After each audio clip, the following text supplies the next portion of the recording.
Dear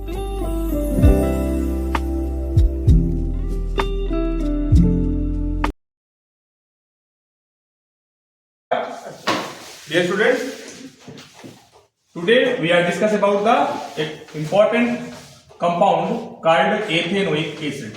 Ethanoic acid. Okay, ethanoic acid. This is a very most important compounds in the carbon compounds.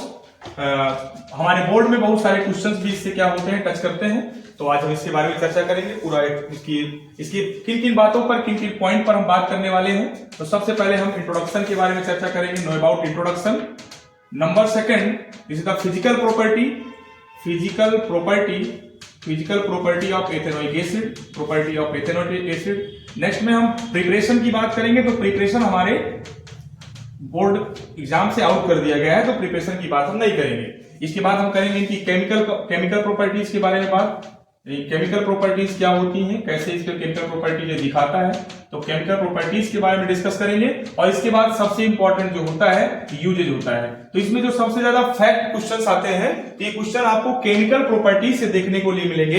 Chemical properties होता क्या है, तो हम ये जानते हैं कि केमिकल प्रॉपर्टीज ये किसी दूसरे कंपाउंड से रिएक्शन करके क्या नया कंपाउंड बनाता है, यही हम जानते हैं किस पर, केमिकल प्रॉपर्टीज पर. तो आइए एक एक करके हम इस पर बात करते हैं. नंबर 1 पर पहले हम बात करेंगे इंट्रोडक्शन पे. ठीक है, चलिए नेक्स्ट हम बात करते हैं इंट्रोडक्शन.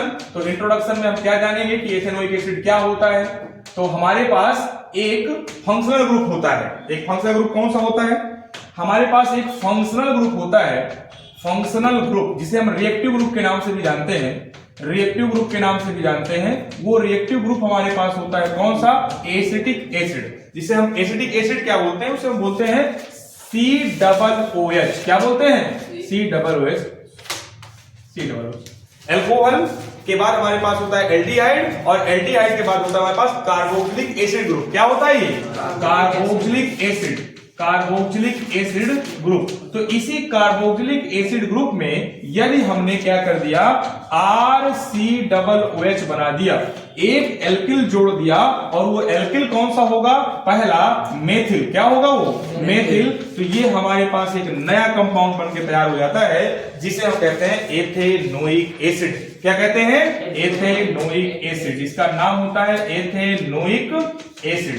इसका IUPAC नाम भी हमारा एथेनोइक एसिड ही होता है. मगर इसका यदि हम बात करें सिंपल नेम के बारे में, सिंपल नेम के बारे में जब इसकी बात करें, तो इसे हम कहते हैं एसिटिक एसिड. क्या कहते हैं, एसिटिक एसिड.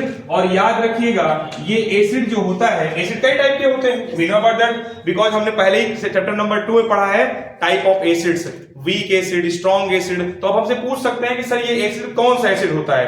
तो आपको ये जानना है कि जो एसिड होता है, ये जो एसिड होता है कार्बोक्सिलिक एसिड, ये एक टाइप का वीक एसिड होता है. और ये हमारे फूड और हमारे फूड पर बहुत सारे ऐसे फूड होते हैं जिन पर ये आपका अवेलेबल होता है, और बहुत सारे ऐसे फ्रूट्स होते हैं, फ्रूट्स भी हमारे पास होते हैं जिन पर इनको देखने को हमें मिल जाता है. एक बात और जानिएगा, विनेगर आपने जाना होगा, ज्यादातर हम लोग पिकल वगैरह को प्रिजर्वेशन करने के लिए इसका हम इस्तेमाल करते हैं. विनेगर कहते हैं उसे हम, हिंदी में उसका नाम होता है सिरका. ये जो हमारे पास विनेगर बनता है, ये विनेगर भी इसी का जो विनेगर होता है वो आपका एसिटिक एसिड को यदि हम वाटर के साथ क्या कर लेते हैं, डिजॉल्व कर लेते हैं, तो एक सॉल्यूशन मिल जाता है. उसी सॉल्यूशन को हम किस नाम से जानते हैं, विनेगर के नाम से जानते हैं. तो यही आपके पास क्या है, एक छोटा सा इंट्रोडक्शन है जो तुम्हारे एग्जाम में पूछ सकता है कि कार्बोक्सिलिक एसिड का सिंपल नेम बताइए, IUPAC नेम बताइए, इसका फॉर्मूला जो आपके पास है तो ये है. यदि हम इसके स्ट्रक्चरल फार्मूला की बात करें, तो आइए इधर हम देख लेते हैं इसका स्ट्रक्चरल फार्मूला. जो इसका स्ट्रक्चरल फार्मूला होता है वो आपके पास होता है